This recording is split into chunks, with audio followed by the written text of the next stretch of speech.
दोस्तों आप सभी का जीत आपकी स्टडी चैनल में स्वागत है। दोस्तों हम बात कर रहे थे बिहार पुलिस कांस्टेबल एग्ज़ाम 2023 के बारे में। और दोस्तों आज की क्लास में हम बात करेंगे जीके जीएस के टॉप 13 प्रश्नों की। तो आप हमारे साथ लगातार जुड़े रहिए और आपके एग्ज़ाम तक हम आपको लगातार जीके जीएस की और साथ में करंट अफेयर्स और हिंदी ग्रामर की क्लासें आपको लगाते रहेंगे। तो बिल्कुल दोस्तों आप इस क्लास को लाइक कर दें और चैनल में पहली बार आए तो चैनल को जरूर सब्सक्राइब कर लेना। घंटी का बटन दिख रहा होगा उसको भी ऑल में लगा लेना ताकि जब भी न्यू क्लास आए आपके लिए तो उसकी नोटिफिकेशन आप सभी को मिलती रहे। तो चलिए हम बिना किसी देरी के यहाँ पर आज की क्लास को शुरू करते हैं फर्स्ट पर्सन से। और आप सभी कमेंट में ज़रूर बताया करें कि आपने यहाँ पर 13 प्रश्नों में से कितने यहाँ पर सही जवाब दिया। तो दोस्तों आपका फर्स्ट प्रश्न है, वह सबसे छोटा जीव कौन है जो स्वयं विकास एवं प्रजनन करने में समर्थ है? विषाणु है या फिर जीवाणु है, माइक्रोप्लाज्मा है, बैक्टीरियोफेज है? क्या आंसर आने वाला है फ्रेंड्स यहाँ पर?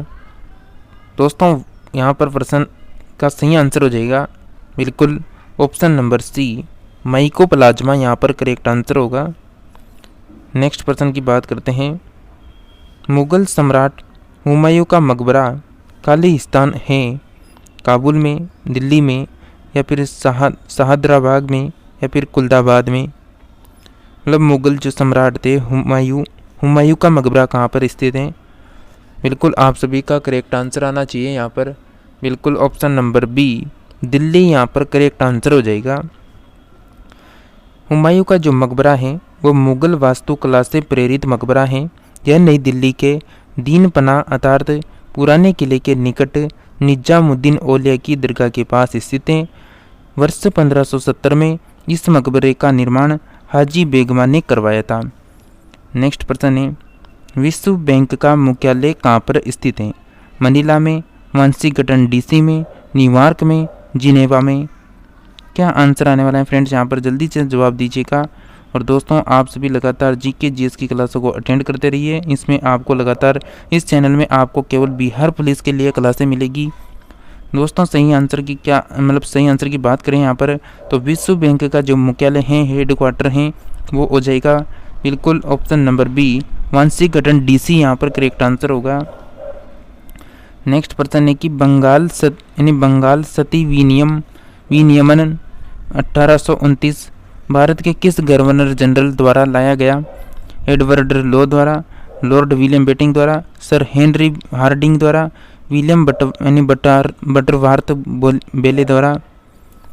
मतलब बंगाल में जो सती विनियमन जो था वो 1829 में लाया गया था, भारत के किस गवर्नर जनरल के द्वारा लाया गया था? आपका करेक्ट आंसर आ रहा है यहाँ पर बिल्कुल आप सभी साथियों का आंसर हो जाएगा option number B, Lord William Bentinck correct answer है। लॉर्ड विलियम बेटिंग का जो कार्यकाल था वह सन 1828 से लेकर 1835 तक रहा। 1833 के चार्टर एक्ट के द्वारा इन्हें भारत का पहला गवर्नर जनरल बनाया गया था। इनके कार्यकाल में राजा राम मोहन राय की मदद से अधिनियम 17 के द्वारा सती प्रथा को सन 1829 में समाप्त कर दिया गया था। नेक्स्ट है कि निम्नलिखित में से कौन सा कथन गलत है?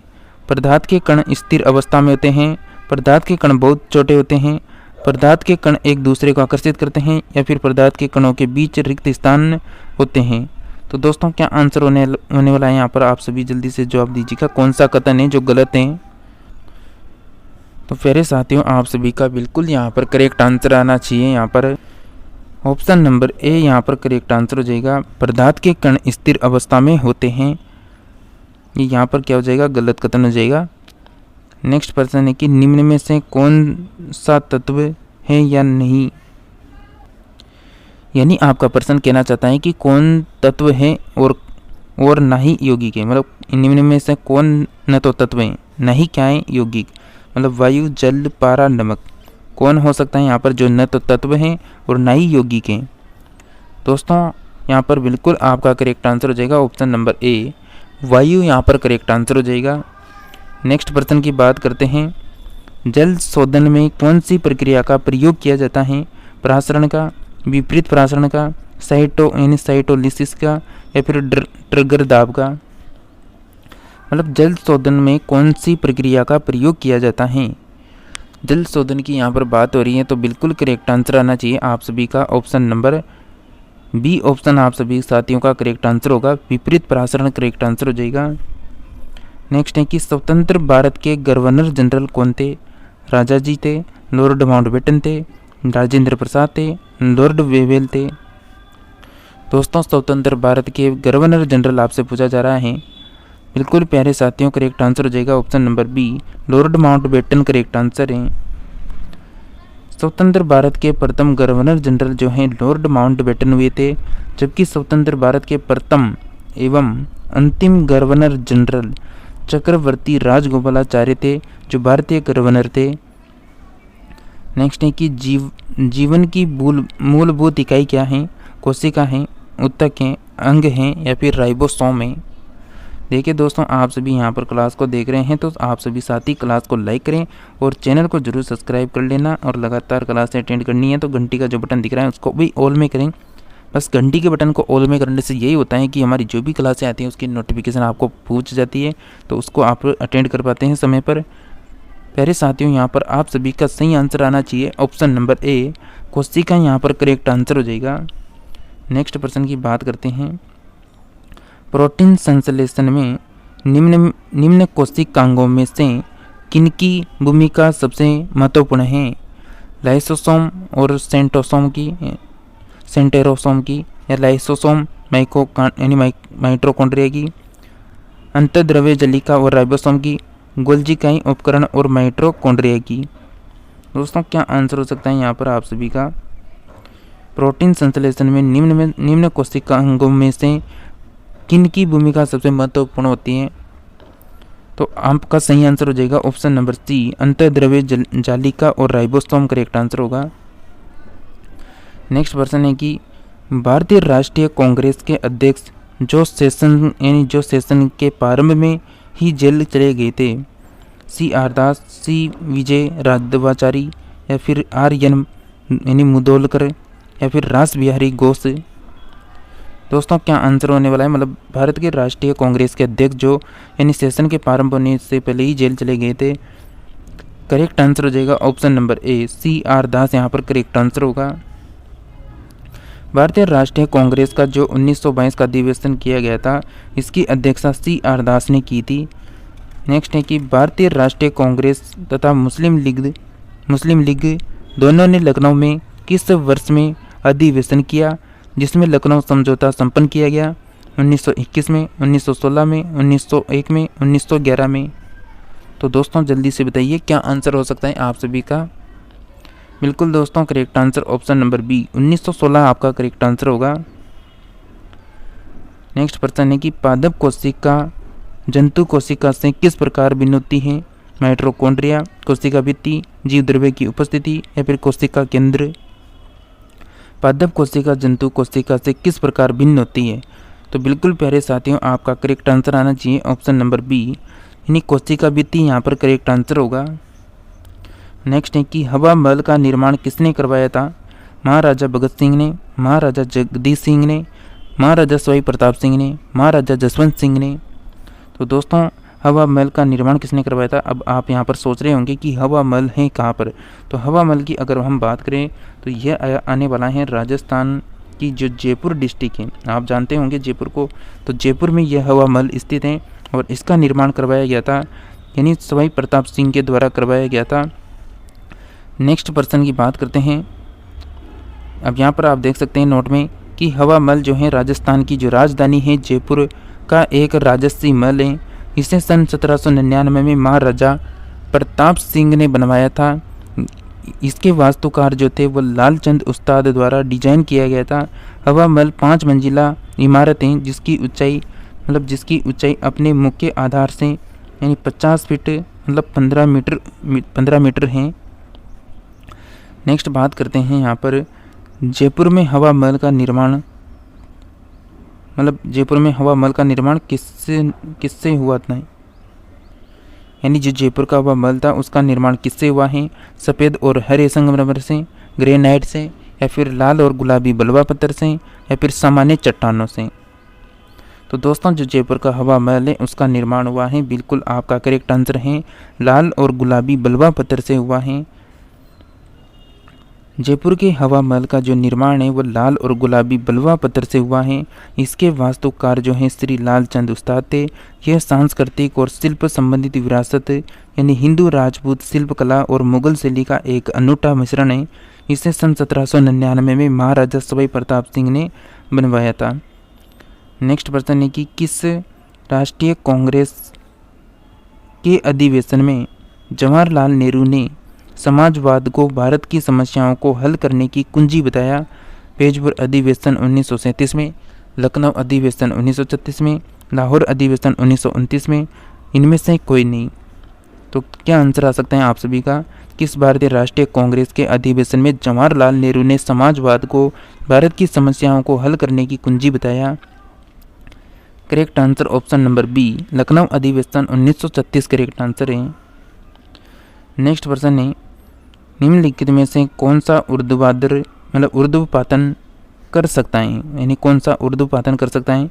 Ammonium chlorate, ammonium sulphate, ammonium chloride, ammonium sulphide. तो दोस्तों बिल्कुल आप सभी का करेक्ट आंसर आ रहा है option number C, ammonium chloride correct answer होगा। नेक्स्ट है कि इंटरपोल का मुख्यालय कहाँ पर स्थित है? लंदन में, लियोन में, बोन में या फिर मॉन्ट्रियल में? तो दोस्तों आप सभी क्लास को जल्दी से लाइक करें और चैनल को सब्सक्राइब कर दें और इस क्लास को आप अधिक से अधिक फ्रेंड को शेयर करें। जो भी आपके भाई बहन हैं, जो भी आपके फ्रेंड सर्कल में यानी मोबाइल में जो व्हाट्सएप ग्रुप हैं उनमें शेयर करें ताकि वो भी इन क्लासों को अटेंड कर पाएँ। दोस्तों करेक्ट आंसर हो जाएगा आप सभी का ऑप्शन नंबर बी, लियोन यहाँ पर करेक्ट आंसर होगा। नेक्स्ट प्रश्न है, उससे पहले यहाँ पर देखते हैं नोट को। अंतर्राष्ट्रीय आपराधिक पुलिस संगठन, जिसे आमतौर पर इंटरपोल के नाम से भी जाना जाता है, एक अंतर्राष्ट्रीय क्या है संगठन है जो दुनिया भर में पुलिस सहयोग और अपराध नियंत्रण की सुविधा प्रदान करता है। इसका मुख्यालय कहाँ पर है? लियोन फ्रांस में है। तो इस प्रश्न को बिल्कुल अच्छे से ध्यान रखना, आपके पुलिस से ही संबंधित यहाँ पर प्रश्न है ये। नेक्स्ट है कि सूर्य और पृथ्वी के बीच चंद्रमा कब आता है? चंद्र ग्रहण में, सूर्य ग्रहण में, नक्षत्र ग्रहण में या फिर पूर्णिमा के दिन आता है? सूर्य और पृथ्वी के बीच चंद्रमा कब आता है? तो बिल्कुल दोस्तों करेक्ट आंसर होगा ऑप्शन नंबर बी, सूर्य ग्रहण यहाँ पर करेक्ट आंसर हो जाएगा। स्वेज नहर की लगभग लंबाई कितनी है? 110 किलोमीटर, 150 किलोमीटर, 168 किलोमीटर, 125 किलोमीटर। दोस्तों आप अगर आपके एग्ज़ाम तक हमारे साथ जुड़े रहते हैं, आपको हम ऐसे ही लगातार 13 प्रश्नों की टेस्ट सीरीज लगातार रखेंगे और जिसमें आपको बेहतरीन कंटेंट यानी जो सिलेक्टेड प्रश्न होते हैं जो बार बार रिपीट होते हैं उन्हीं प्रश्नों को करवाया जाएगा।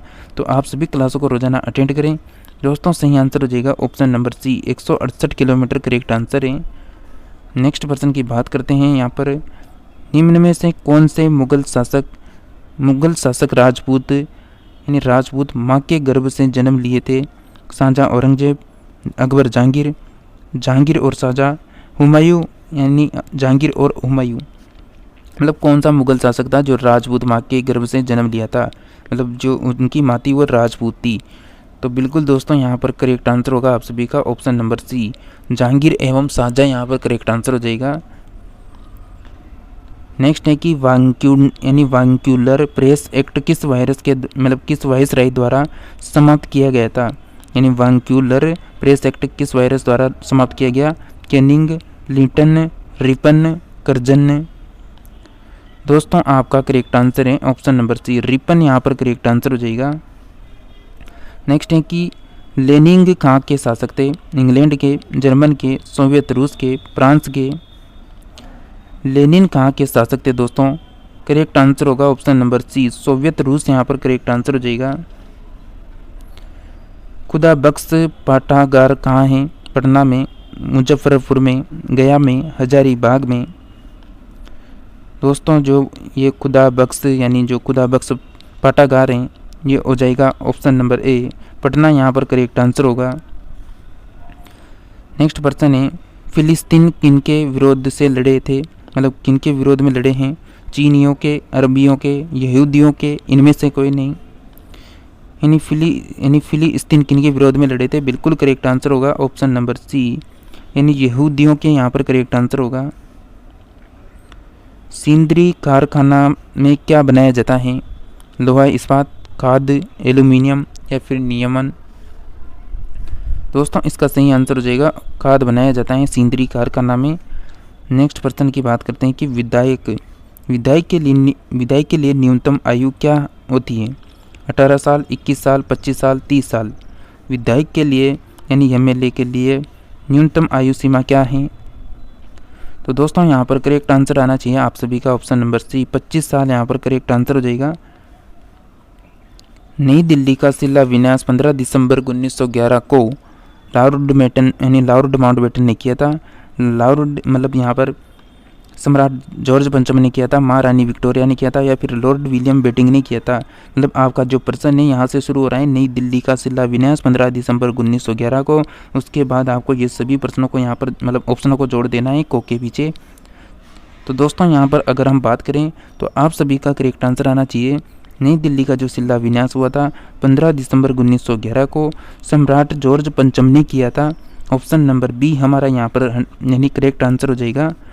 नेक्स्ट प्रश्न है विख्यात चित्रकार राजा रवि वर्मा ने तेल चित्रकला सीखी यानी थियोडोर जेनसन से, थियोडोर सैम्पसन से या फिर ईली हेवेल से, आनंद मूर्ति स्वामी से। विख्यात चित्रकार राजा रवि वर्मा ने तेल चित्रकला सीखी थी। दोस्तों सही आंसर हो जाएगा ऑप्शन नंबर ए यानी थियोडोर जेनसन से सीखी थी। दोस्तों आपका आज की क्लास का अंतिम प्रश्न है, तो आप कमेंट में प्लीज़ ज़रूर जवाब दिया करें कि आप यहाँ पर कितने प्रश्नों का सही जवाब कर पाते हैं। 1 मिनट का समय लगता है दोस्तों कमेंट करने में, तो आप बिल्कुल कमेंट करके ज़रूर बताया करें। पंडित जवाहरलाल नेहरू की सर्वाधिक चर्चित पुस्तक कौन सी है? Glimpses of world history, discovery of India, an autobiography, Indian towards anarchy. दोस्तों यहाँ पर पंडित जवाहरलाल नेहरू की सर्वाधिक चर्चित यानी पुस्तक आपको बतानी है।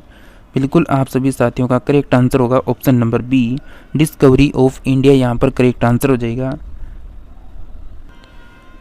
तो प्यारे साथियों आज की क्लास में हम यहीं तक बात करेंगे। अगर आप क्लास को कंटिन्यू करना चाहते हैं तो चैनल को जरूर सब्सक्राइब करें, और दोस्तों इसी साथ जो घंटे का बटन दिख रहा है उसको भी ऑल में ज़रूर कर लेना, ताकि जब भी न्यू क्लास आए तो उसकी नोटिफिकेशन आप सभी साथियों को लगातार मिलती रहे। और इसी तरह लगातार बिहार पुलिस की आप एग्ज़ाम तक बिल्कुल सभी सब्जेक्टों को कवर करते हुए चलें, और बिल्कुल जीके जीएस को ज़्यादा से ज़्यादा पढ़ने की कोशिश करें। लगभग 70% आपके यहाँ पर जीके जीएस से आते हैं। तो इसी के साथ हम नेक्स्ट क्लास में मिलते हैं, तब तक आप सभी लगातार क्लासों को अटेंड करते रहिए।